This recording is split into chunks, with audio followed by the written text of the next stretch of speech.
அருமையான தேவனுடைய பிள்ளைகளே, எல்லா சூழ்நிலையிலும் நாம் கர்த்தருக்கு நன்றி செலுத்த கடமைப்பட்டுள்ளோம்.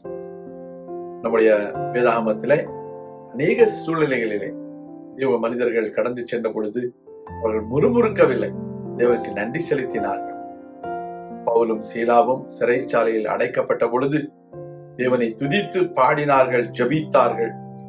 அவருடைய ஜெபம் ஸ்தோத்திரத்தோடு கூடிய ஜெபமாக இருந்தபடியினால் இந்த இடத்துல தேவன் இறங்கி வந்து அவர்களுக்கு நன்மை செய்தார், அவர்களை ஆசீர்வதித்தார். கூட இருந்த எல்லாரும் ஆசீர்வதிக்கப்பட்டார்கள். இன்றைக்கு நீங்களும் நானும் அப்படியே தேவனை துதிப்போம், ஸ்தோத்தரிப்போம். தொடர்ந்து செய்தியோடு இணைந்திருங்கள். முடிவிலே நான் உங்களுக்காக ஜெபிக்கிறேன்.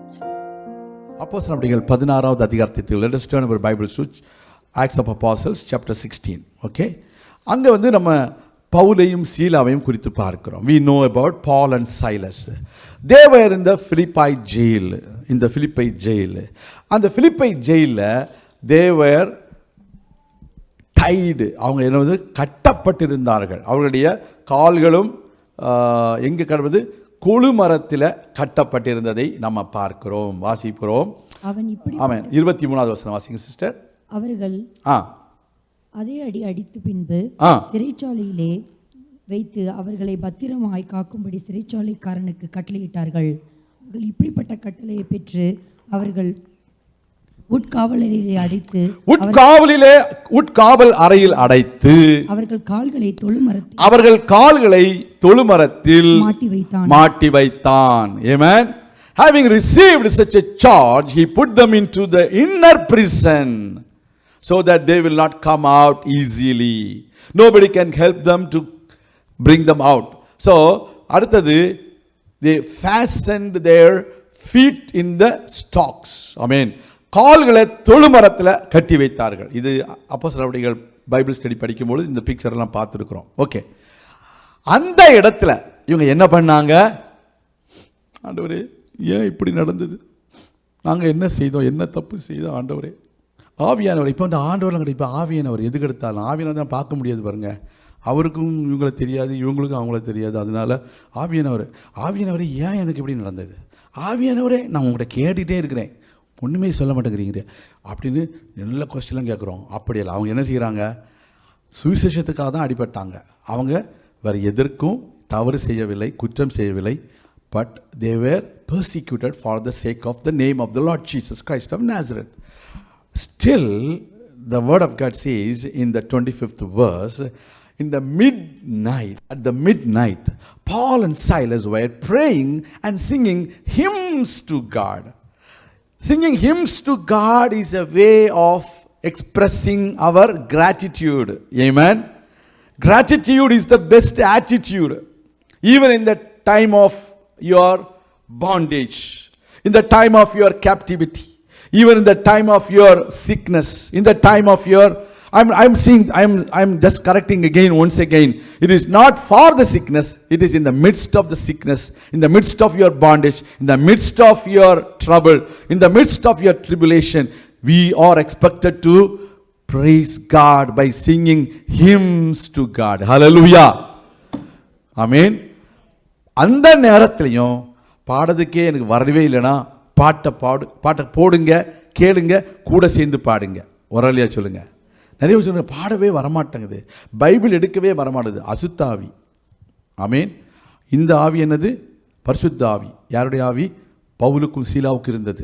அவங்க என்ன செய்கிறாங்க? அந்த நேரத்தில் எப்படிங்க நமக்கு பாட வரும், எப்படிங்க ஜெபிக்க வரும்? எனக்கு எவ்வளோ கஷ்டம் தெரியுமா? பாடணும். அதுதாங்க யூ ஆர் அ விக்டர். ஏமேன். அதை நீங்கள் மீறி நீங்கள் பாடுறீங்க பாருங்க, அதுதாங்க உங்களுக்கு ஜெயம்.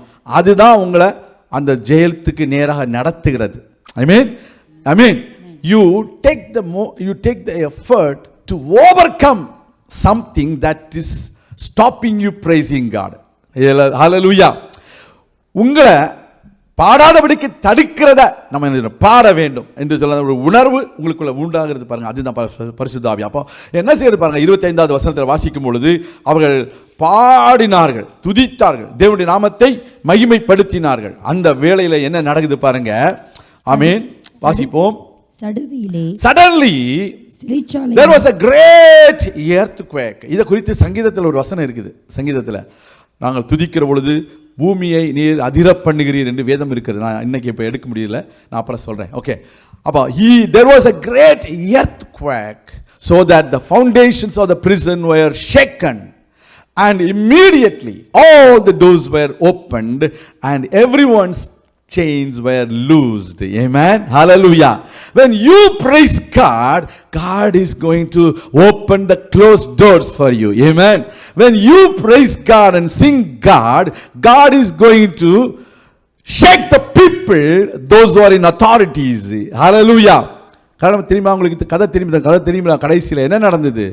அவங்களாம் ஐயோ அப்படியா, ரோமர்களா, விட்டுருங்கப்பா, பிடிக்காதீங்க, விட்டுருங்க அப்படிங்களா. பவுல் சொல்கிறான், இல்லை, எங்களுக்கு நியாயம் வேணும், அந்த அதிகாரிகளை கூட்டிட்டு வாங்க, எங்களை பிடிச்சி உள்ள வச்சது தவறு. இன்றைக்கு கர்த்தருடைய பிள்ளைகள் நியாயத்திற்காக நிற்கிறதற்கு கர்த்தர் உங்களுக்கு என்ன செய்கிறாரு? சூழ்நிலைகளை சாதகமாக மாற்றி தருவார். ஹல்லேலூயா, கர்த்தருடைய நாமம் மகிமைப்படுவதாக. அப்ப பாருங்க, கதவுகள் எல்லாம் திறவுண்டது. Immediately all the doors were opened. When you praise God, all the shut doors will be opened for you. Amen, amen. அதோடு மாத்திரமல்ல, எல்லாருடைய கட்டுகளும், யாருடைய கட்டு? பவுல் சீலாக்கு மாத்திரம் இல்லைங்க, எல்லாருக்கும். That means blessings through you to people, those who are around you. Hallelujah. Blessings through you to people, those who are around you, when you praise and sing God. Hallelujah. அதுதான் நடந்தது. இன்னைக்கு நம்ம தேவனை துதிக்க முடியாம யார் அடக்கி வைக்கிறாங்களோ அது பிசாசு. அதை மறந்து விடாதீங்க தயவு செய்து. கர்த்தருக்கு ஸ்தோத்திரம், கர்த்தருடைய நாமம் மகிமைப்படுவதாக. அந்த வேளையில் துதிக்கிறாங்க. அதனால தான் வாசிக்கிறோம் சங்கீதம் 118 முதலாவது சங்கீதம் முதலாவது வசனம், Psalm 118 verse 1. Give thanks to the Lord, for He is good, His love endures forever. This is the same kind of verse we read in Psalm 136 also. அப்போ நம்முடைய வாழ்க்கையில் கர்த்தருடைய பிள்ளைகளை ஒன்று அறிந்து கொள்ள வேண்டும். நம்முடைய ஆண்டவர் நம்மோடு கூட இருந்து அவர் செய்கிற காரியம் பெரிய காரியமாக இருக்குது. ஹல்லேலூயா. He's going to do great and mighty things in our life. Hallelujah. அதை தான் இந்த இடத்துல ஆண்டவர் சொல்கிறார். அந்த இடத்துல நம்ம என்ன செய்யணும்? நன்றி நிறைந்த உள்ளத்தோடு இருக்க வேண்டும். So every prayers that we offer should accompany with thanksgiving. Amen. நம்ம ஜெபிக்கிற பொழுது இங்க பாருங்க, ஜெபம் தான் பண்ணாங்க. வசனம் பாருங்க, ஜெபம் பண்ணி தேவனை துதித்து. ஹல்லேலூயா. என்ன பண்ணாங்க? ஜெபம் பண்ணி தேவனை துதித்தாங்க. அப்போ நம்முடைய ஜெபத்தில் என்ன இருக்கணும்? ஸ்தோத்திரத்தோடு கூடிய ஜெபத்தினாலும் வேண்டுதலினாலும் தேவனுக்கு தெரியப்படுத்துங்கள். ஹல்லேலூயா. அதுதான் பிலிப்பியர் நிருபம் 4வது அதிகாரம் 6வது வசனத்தில் வாசிக்கிறோம். Every prayer should offer with the thanksgiving. Whatever the prayer you offer should accompany your thanksgiving also. Amen. நம்முடைய வாழ்க்கையில் நன்றி நிறைந்த உள்ளத்தோடு நம்முடைய ஜெபங்களை ஏறெடுக்க வேண்டும். பல இடங்களில் Colossians chapter 3 verse 17 also it says giving thanks to God the Father through him. ஆமென். கர்த்தருடைய பிள்ளைகளே, சார்ந்த ஏற்கனவே இந்த வசனத்தை நான் வீடியோ எடுத்திருக்கிறேன் 3:17. அப்போ நம்முடைய வாழ்க்கையில் பாருங்க என்ன சொல்லப்படுகிறது. தமிழில் இல்லையா, இங்கிலீஷில் பாருங்கள் இந்த வசனம். Sorry, giving thanks to God. Colossians, இது Galatians. It is not Galatians, it is Colossians. கலாத்தியர் இல்லைங்க, கொலோசேயர். கொலோசேயர் 3:17 வாசிக்கும் பொழுது, வார்த்தையினாலாவது கிரியையினாலாவது நீங்கள் எதை செய்தாலும் அதையெல்லாம் கர்த்தராகிய இயேசு கிறிஸ்துவின் நாமத்தில் அவர் முன்னிலையாக பிதாவாகிய தேவனை ஸ்தோத்தரியுங்கள். என்ன செய்யணும்? ஸ்தோத்தரிக்க வேண்டும். அப்போ நம்ம தேங்க்ஸ் கிவிங், இங்கிலீஷில் பாருங்க, giving thanks to God the father through him. அப்போ நம்முடைய வாழ்க்கையில் அதை செய்து கொண்டே இருக்க வேண்டும், செய்து கொண்டே இருக்கணும். எதற்காக? எல்லாவற்றிற்காகவும். வார்த்தையினாலாவது கிரியினாலாவது நீங்கள் எதை செய்தாலும், whatever you do in word or in deed, do in the name of Jesus Christ, giving thanks to God in all things. Amen. கர்த்தருக்கு ஸ்தோத்திரம், கர்த்தருடைய நாமம் மகிமைப்படுவதாக. அவருடைய அன்பு பெரியதுங்க. அந்த அன்பு இன்னைக்கு நம்ம உயிரோடு இருக்கிறோன்னா அவருடைய அன்பு. It is because of his love we are alive. It is because of his love we are saved. It is because of his love he has given us all the blessings in our life. அவர் நம்மளை நேசிக்கவில்லை என்று சொன்னால் நம்ம என்னைக்கோ இந்த உலகத்தை விட்டு கடந்து போயிருப்போம். அவருடைய அன்புக்காக நம்ம வாசிப்போமா? ஒன்று நாளாகமம் 16ஆம் அதிகாரம் 34வது வசனம். ஃபர்ஸ்ட் கிரானிக்கல்ஸ் சாப்டர் 16 ஆமென் verse 34 ஆமென். அதில் கர்த்தரை துதியுங்கள், அவர் நல்லவர், அவர் கிருபை என்றும் உள்ளது. அந்த வசனம் தான் ஏற்கனவே வாசிச்சிட்டோம், விடுங்க பரவாயில்ல இருக்கட்டும். கர்த்தருக்கு ஸ்தோத்திரம். அதோடு மாத்திரமல்ல, அவர் நமக்கு ஒரு நிலையான ராஜ்யத்தை தரப்போகிறார். தட் இஸ் அவருடைய அன்பு கல்வாரியிலே வெளிப்பட்டது. அதற்காக நன்றி செலுத்துவோம். இப்போ நம்ம முடிக்க போகிறோம். அவருடைய ராஜ்யம் நமக்கு ஒரு அசையாத ராஜ்யத்தை கொடுக்க போகிறோம். வாசிப்போமே. எபிரேயருக்கு நிருபம் 12ஆம் அதிகாரம் 28வது வசனத்தை வாசிக்கும் பொழுது, ஹீப்ரூஸ் சாப்டர் 12 verse 28. verse 28. ஆதலால் அசைவில்லாத ராஜ்யத்தை பெறுகிறவர்களாகிய நாம் பயத்தோடும் பக்தியோடும் தேவனுக்கு பிரியமாய் ஆராதனை செய்யும்படி கிருபையை பற்றிக்கொள்ள கடவோம். ஓகே, தேங்க்ஸ் சிஸ்டர், நல்லா தமிழ் வாசிக்கிறீங்க. கர்த்தர் உங்களை ஆசீர்வதிப்பார். ஆமென். தமிழ் இங்கிலீஷில் போடுறது, for receiving a kingdom that cannot be shaken, let us be thankful and so worship God acceptably with the reverence and awe for God. இது எந்த வசனம்? இது எங்கே இருக்குது? இது என்னுடைய டிரான்ஸ்லேஷன் இது. ஓகே, இது new American standard version. Okay, new American standard Bible. For receiving a kingdom that cannot be shaken. See, உங்கள் ராஜ்யத்தை யாரும் உங்களிடத்தில் எடுக்க முடியாது. கரங்கத்தில் வழியாக சொல்லுங்கள். We are not going to establish our kingdom in this country, in this place, in this world, but we are having a kingdom where it is not been shaken, it is not been going to be taken by anybody. So it is written, we are going to receive. Therefore, since we are receiving a kingdom which cannot be shaken, let us have grace by which we may save God. Save God தான் எங்களுக்கு worship God. acceptably with reverence and godly fear. இங்க போட்டுருக்கு. அப்படி இங்கே வந்து அதுதான் same தான் போட்டுருக்கு. and awe for God. அப்போ கர்த்தருடைய பிள்ளைகளே, நம்ம இன்றைக்கு நிரந்தரமான ஒரு ராஜ்யத்தை பெறப்போகிறோம். அசைவில்லாத ராஜ்யத்தை பெறப்போகிறோம். அதுதான் நம்முடைய நோக்கம். This world is a temporary place for us, a temporary dwelling place for us, but we are going forward to the heavenly kingdom where Jesus is already been there. அந்த இடத்துக்கு போய் நம்ம என்ன செய்கிறோம்? that cannot be shaken. Amen. அந்த ராஜ்யத்தை நம்ம பெற்றுக்கொள்ள போகிறோம். ஆண்டவர் நம்மை ஆசீர்வதிக்க போகிறார். அந்த இடத்துல பெரிய காரியங்களை ஆண்டவர் நமக்காக செய்ய போகிறார். அதை நீங்கள் மறந்துவிடக்கூடாது. நம்ம என்ன செய்யணும்? So I want to tell you, we should be thankful to God always. Hallelujah. Thankful to God always. Are we thankful to our brothers and sisters and neighbors and friends? Are we? நம்ம நண்பர்களுக்கு, உறவினர்களுக்கு, சகோதர சகோதரிகளுக்கு நன்றியுள்ளவர்களாக இருக்கிறோமா? இதெல்லாம் தெரியும், ஏதோ கேட்கக்கூடாத கேள்வியை கேட்ட மாதிரி பார்க்குறீங்க. இருக்கணுமா இல்லையா? இருக்கணும், இருக்கணும். அவங்களாம் நன்றியை எதிர்பார்ப்பாங்க அப்படின்னு நம்ம புரிஞ்சுக்கிறோம். கர்த்தர் அதெல்லாம் எதிர்பார்க்க மாட்டார். கர்த்தர் எப்படி? அவர் மனுஷர் அல்ல, அவர் மனுஷன் அல்ல, அவர் வந்து வித்தியாசமான ஆள் அப்படி நினைக்கிறோம்ல. அவர் வித்தியாசமான ஆள் தாங்க. நன்றி எதிர்பார்க்கிறார். அவர் தான் நன்றி எதிர்பார்க்கிறவர். எத்தனை விசுவாசிக்கிறீங்க? ஒரே ஒரு எக்ஸாம்பிள் கொடுக்குறேன் பைபிளில் இருந்து. லூக்கான சுவிசேஷம் 17ஆம் அதிகாரம் 12 முதல் 17 வசனங்களை வாசிக்கும் பொழுது, Luke's gospel chapter 17 verses 12 onwards. Okay, ஒரு கிராமத்தில் இயேசு கிறிஸ்து பிரவேசிக்கிறார்.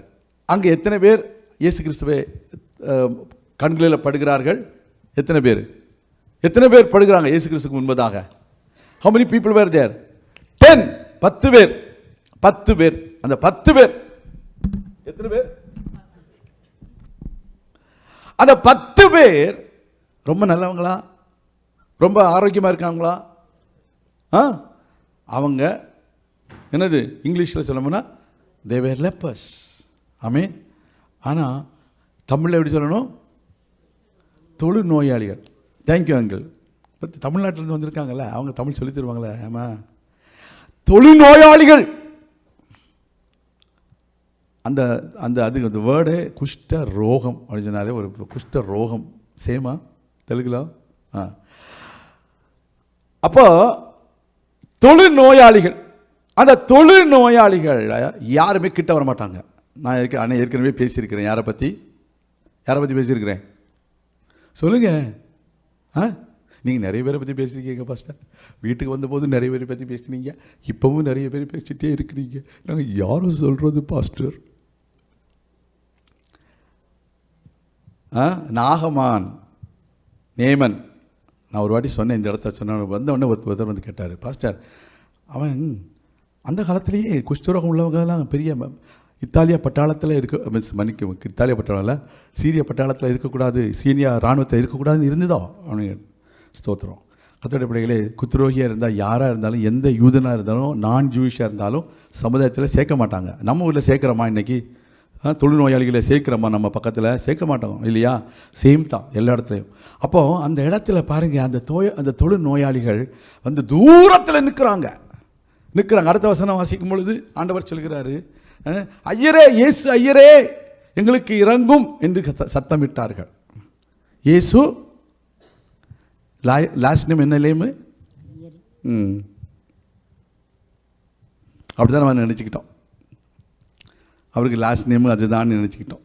ஏன்னா சீஷர்களும் கூப்பிட்றாங்களா, ஐயரே நாங்கள் மடிந்து போகிறோம், உமக்கு கவலை இல்லையா? இன்றைக்கும் அப்படி தானே கேட்குறோம். நான் சொல்லுவேன், அவர் ஐயர் இல்லைங்க, அவர் ஆயர். அவர் அழகியா சொல்லுங்க, அவர் ஆயரா இல்லையா? அதுக்கும் சத்தம் மாட்டீங்க. கர்த்தருக்கு ஸ்தோத்திரம். ரொம்ப நல்லவங்க நீங்கள் எல்லாம். நான் சொல்கிறபடி சொல்லிட்டு போயிட்டே இருக்கணும், சீக்கிரம் முடிக்கணும் அப்படின்னு தான் இல்லை. கர்த்தருடைய அந்த அவர் ஆண்டவர் என்ன சொல்கிறாரு, அந்த மக்களிடத்தில் போய் ஆசாரியருக்கு காண்பீங்கள்னு சொல்கிறாரு. நீங்கள் சுகமடைவீர்கள் சொல்ல, சுத்தமாவீங்கன்னு சொல்லலை, சுத்தமாவீர்கள் சொல்ல, ஒன்றுமே சொல்லலை. அவர்களை பார்த்து நீங்கள் போய் ஆசாரியர்களுக்கு உங்களை காண்பீங்கள் என்றார். அப்படியே அங்கே போய் அந்தப்படியே, அதுதான் அந்தப்படியே அவர்கள் போகையில் சுத்தமானார்கள். விசுவாசிக்கிறோம். This is the blessing by obedience to God's word. Amen. When you obey to God's word, you will receive God's blessing. Amen. கச்சாடியில் தண்ணீரை மொண்டு ஊத்துங்கன்னு சொல்கிறாரு, கொண்டு போய் கொடுங்கன்னு சொல்கிறாரு. ஜீம் பூம்பா, இந்த தண்ணீர் திராட்சரசமாய் மாறட்டும் அப்படின்னு சொன்னாரா? சொல்லலை. கொண்டு போய் கொடுங்கன்னு சொல்கிறார். எங்கள் தண்ணீர் ஊற்றிருக்கிறோம், கொண்டு போய் கொடுங்கன்னு சொல்லுங்க. நாங்கள் கேட்டது திராட்சை ரசங்க. நீங்கள் என்னங்க சொல்கிறீங்க? திராட்சை ரசம் எங்களுக்கு நல்லாவே தெரியும், எவ்வளோ நாள் அதை ஃபெர்மெண்ட் பண்ணணும், என்னெல்லாம் அதை அரைச்சி புளிஞ்சி அதை வடிகட்டி என்னவெல்லாம் பண்ண வேண்டியிருக்கும். நீங்கள் என்ன அப்படி சொல்கிறீங்க? யாரும் சொல்லலை. அற்புதம் நடைபெறும். இன்னைக்கு just obey to God's voice, you will receive your blessing, you will thank God. Amen. இதில் பாருங்கள், 10 பேரில் கடைசியில் வந்தவங்க 17ஆவது வசனம் சொல்லுது, ஒருவன் தான் வந்தானா, அவனும் சமாரியனாக இருந்திருக்கிறான். கர்த்தருக்கு ஸ்தோத்திரம். இன்றைக்கி நீங்களும் நானும் ஆண்டவர் கேட்குறாரு, அந்த 10 பேர் இல்லை 9 பேர் எங்கேன்னு கேட்குறாருங்க. Today are we grateful to God? Today are we be thankful to God? நம்முடைய வாழ்க்கையில் எழுந்து நிற்போமா? நம்ம ஆண்டவரே ஸ்தோத்திரம், நன்றியோடு துதி பாடுவேன் இந்த இயேசு ராஜனை. கொஞ்சம் அப்படியே சிஸ்டர் எங்க ஃபீமேல் வாய்ஸ் தம்பி டெய்சிக்கு மைக். ஹல்லேலூயா. ஸ்தோத்திரம். இந்த பாடலை பாடி நம்ம கர்த்தருக்கு நன்றி செலுத்துவோமா? ஸ்தோத்திரம். நன்றி நன்றி நன்றி நன்றி ஆண்டவரே. நன்றி நன்றி. டெய்சிக்கு மைக். ஹல்லேலூயா. ஸ்தோத்திரம் ஸ்தோத்திரம். எல்லாரும் கர்த்தர் நடிச்சது. Let's all thank God. ஆமென். ஆண்டவரே, நீ செய்த நன்மைகளுக்காக நன்றி, நீ செய்த உம்முடைய கிருபைகளுக்காக நன்றி நன்றி நன்றி. இது பவர் பாயிண்ட் தம்பி எங்க? தேங்க்ஸ்.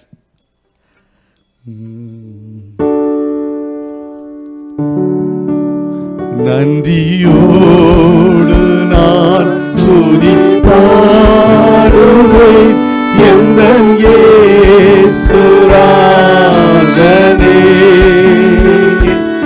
எனக்காய் நீ செய்திட்ட நன்மைக்காய் என்றும் நன்றி கூறுவேன் நான்.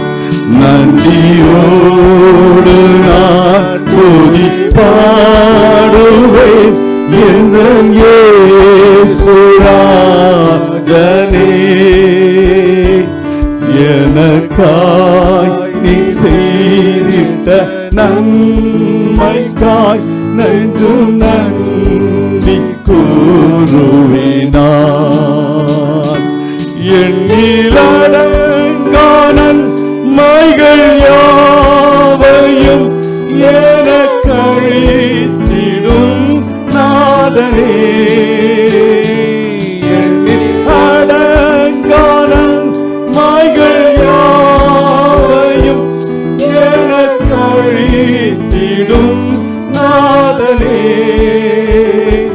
நினைக்காத நன்மைகள் அழிப்பவரே, உமக்கென்றுமே துதியே.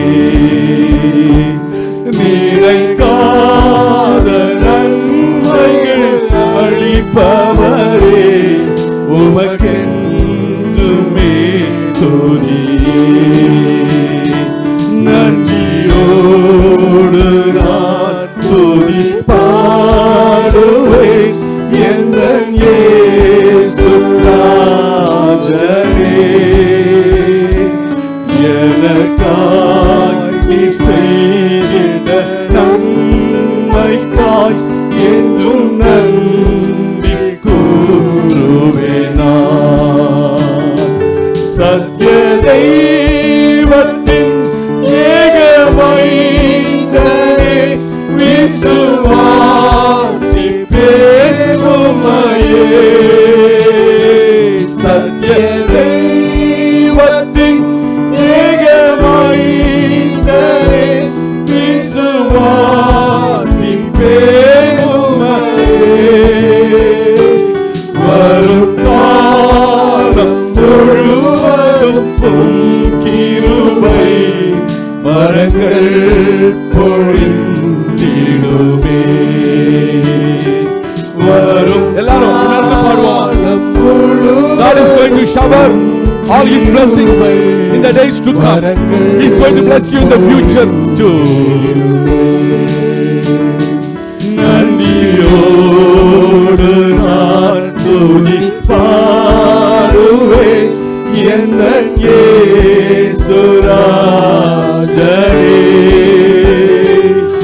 எனக்காய் நீ செய்திட்ட நன்மைக்காய் என்றும் நன்றி கூறுவேனான். நன்றியோடு கண்மணி போதி பாடுவேன் என் இயேசு ராஜனே. எனக்காய் நீ செய்திட்ட நன்மைக்காய் என்றும் நன்றி. Do not be afraid, nor be dismayed. I am with you. I will hold your hands. கலங்காதே திகையாதே என்றவரே, என்னை காத்து நடத்திடுவீர். கலங்காதே திகையாதே என்றவரே, என்னை காத்து நடத்திடுவீர். கண்மணி போல் என்னையும் காப்பவரே, கரை சேர்த்திட வந்திடுவீர். கண்மணி போல் என்னையும் anyone who touches you, he touches the apple of his eyes. உன்னை தொடுகிறவன் என் கண்மணியை தொடுகிறான் என்று ஆண்டவர் சொல்லுகிறார். Nobody can touch you, nobody can steal you, nobody can deceive you, nobody can do any harm to you. எனக்காய் நீ செய்திட்ட நன்மைக்காய் என்றும் நன்றி கூறுவேனான். எனக்காய் நீ செய்திட்ட நன்மைக்காய் என்றும் நன்றி கூறுவேனான். கரங்களை தட்டி நன்றி செலுத்துவோமா? நம்முடைய வாழ்க்கையில இம்மட்டும் நடத்தின தேவன் இம்மானுவேலர், அவர் நிச்சயமாய் நடத்துவார். நம்மை இம்மட்டும் உதவி செய்த எபினேசர், இனியும் உதவி செய்வார். கண்ணீரின் வேளையிலும் பள்ளத்தாக்கின் காலங்களிலும் கர்த்தர் கண்மணி போல நம்மை பாதுகாத்தார். உங்களை தொடுகிறவன் என் கண்மணியை தொடுகிறான் என்று சொல்லுகிறவர். You are so precious, more than the people of God's eye. You need to believe that you are God's children. இந்த மாத வாக்குத்தத்தம், நான் உங்கள் தேவனாயிருப்பேன். He is our God. He will redeem us from every bondages, every captivity, every burdens that was kept on us. In Jesus' name. ஆண்டவரே, தொடர்ந்து உடைய பிள்ளைகளை ஆசீர்வதியும், உற்சாகப்படுத்தும், பெரிய காரியங்களை செய்திடலும், உடைய நாமத்தை மகிமைப்படுத்தும். தாழ்த்தி ஒப்புக் கொடுக்கிறோம். இயேசு கிறிஸ்துவின் நாமத்தில் நல்ல பிதாவே.